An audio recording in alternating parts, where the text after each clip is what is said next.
ببینید مسئله اعتیاد یک مسئله بسیار پیچیده‌ایه که ما بگیم بیشتر یک نوع بیماری هست که این بیماری از کجا ناشی میشه؟ از یه سری نواقصی که در کودکی و دوران قبل از اعتیاد در ما شکل گرفته یک خلایی رو ایجاد کرده که فقط خواسته یا ناخواسته، مثلا طرف سراغ داشته که از سیگار هم بدش میومده ولی خب در یک محیطی قرار گرفته، حالا یا با دوستانش یا تفریح بوده یا به خاطر مثلا بعضی به خاطر حالا مثلا یه دندون درد ساده یا فلان یکی بهشون پیشنهاد کرده رفتن اینو استفاده کردن این مواد و این تجربه رو که کسب کردن اون ترسشون در مورد این مواد ریخته. بعد دیدن نه 2-3 روز بعد هیچ مشکلی پیش نیامده.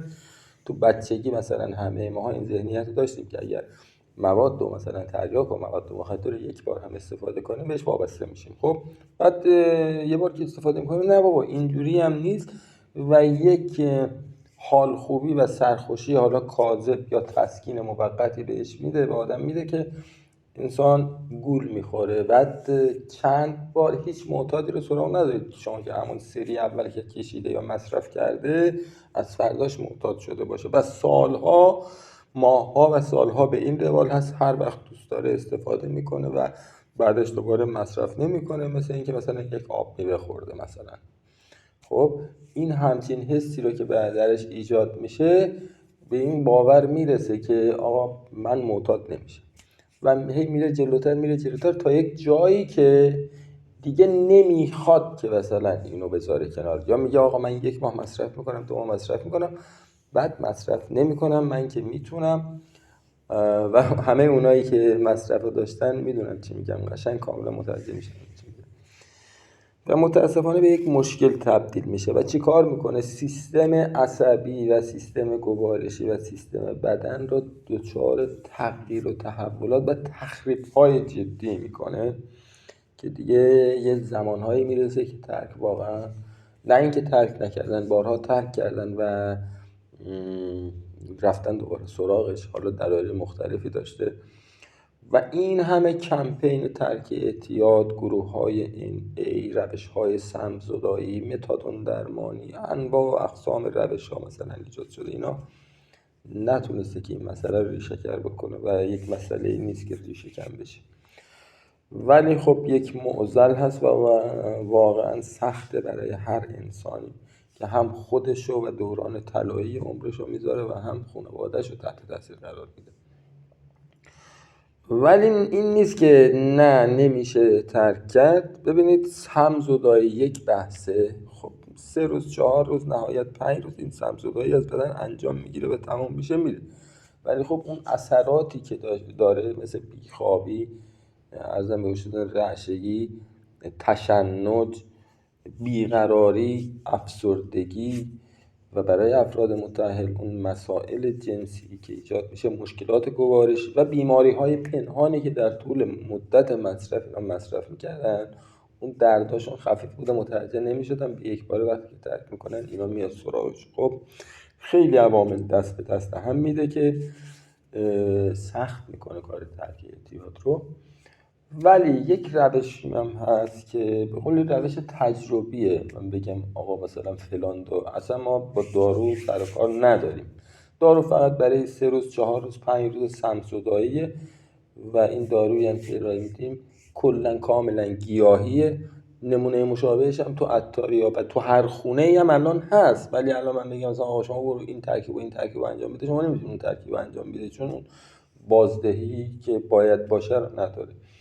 از 48 ساعت به بعد هر نوع آزمایش تست اعتیادی که بگیرید اصلا در ادراک هیچ منفی در میاد، هیچ نوع ماده مخدری در این نیست، کاملا از طریق پست هم ارسال میشه و هیچ نوع مشکلی این دارو نداره. فقط بحث اصلی این است که باید با اون در تعامل باشید، چه حالا خانواده، اول اینکه یک جلسه رایگان میذارید خانواده هاشون یا خودش یا خانواده هاشون ترجیحاً با بنده در ارتباطن و توضیحات لازم رو بهش میدم که چگونه رفتار باید بکنید. مسئله سم‌زدایی نیست، سم‌زدایی تو نهایت 4 روز 5 روز تمام میشه، یه مدت هم بیخوابی دارید، در نهایت از 2 هفته هفته سوم دیگه این کاملا یک آدم معمولیه و هدف اینه که این عزیزان رو به یه حدی برسونیم که مثل همون موقع‌هایی که جوان بودن، کودک بودن و میگفتن اگه یک بار مصرف کنیم معتاد میشیم، بدبخت میشیم، همون نگرش درشون ایجاد بشه. و این مشکل اصلیشون اینه که آدم معتاد یک راه حلی رو سراغ داره که از خمیازه کشیدن، سرفه کردن، بیخوابی، عصبانیت و اینجور رفتارها در میره. یعنی منظورم چیه؟ منظورم اینه که افراد معمولی خمار میشن ولی نمیدونن که خمار میشن، ولی آدم معتاد تا کوچکترین تأثیری که نشانه‌ای که از خماری و خستگی حس میکنن میدونن که داستان چیه و فوراً میرن سمتش که اونو ترمیم بدن، از اون حالت در بیان. و تأکیدم بر اینه که اصلا بر دارو نیست، بر نوع رفتار با این عزیزان هست. خب قبول دارم اوایل سخته، 4 روز 5 روز خیلی سخته، ولی این سختی رو با همین داروهای گیاهی ما میاریم مثلا از 100% میاریم رو 1%. مثلا شب دوم شاید شما مثلا اگر نتونید اصلا بخوابید، این داروی باشه مثلا درد ندارید، 4-5 تا خواب 1 ساعت 2 ساعت خواهید داشت، خواب نامنظم.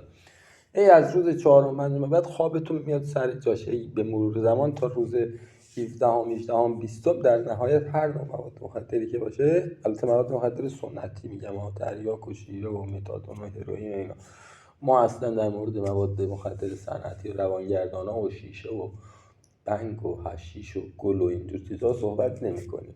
فقط در مورد تریاک و شیره و مشتقات مورفین، متادون، ترامادول، اینا رو من هم کمک میکنم، راهنمایی میکنم، هم دوران سمزدایش هم دوران مشاورش، و بسیار راحت تر از اون چیزی که فکرشو میکنیم. من میدونم، من میترسم، میگن نه بابا مگه میشه نمیشه، امکان نداره، بارها انجام دادیم نشده، ولی با این روش میشه. یک روش بسیار